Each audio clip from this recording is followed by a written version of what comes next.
Assalamualaikum warahmatullahi wabarakatuh. My name is Siti Halila. Today I wanna explain about voice and voiceless sounds. First is voiceless sounds.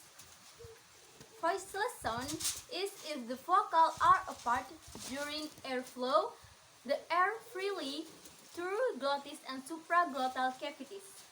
The sound produced in this way are voiceless sounds. P, T, K, and S. In the English words, sip, sit, sit. They are voiceless sounds. The second is voice sounds. If the vocal cords are together, the airstream forces its way through and causes them to vibrate.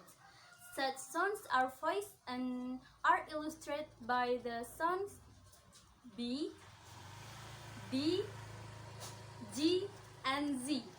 In the words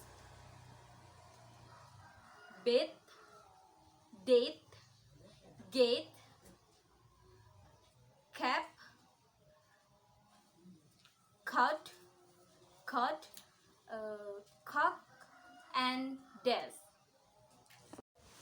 The voice or voiceless distinction is very important in English. Distinguishes the words in word pairs like the following. But for your information, the first words of each pair ends with a voiceless and the second with a voice sounds. Okay. Rub, rub.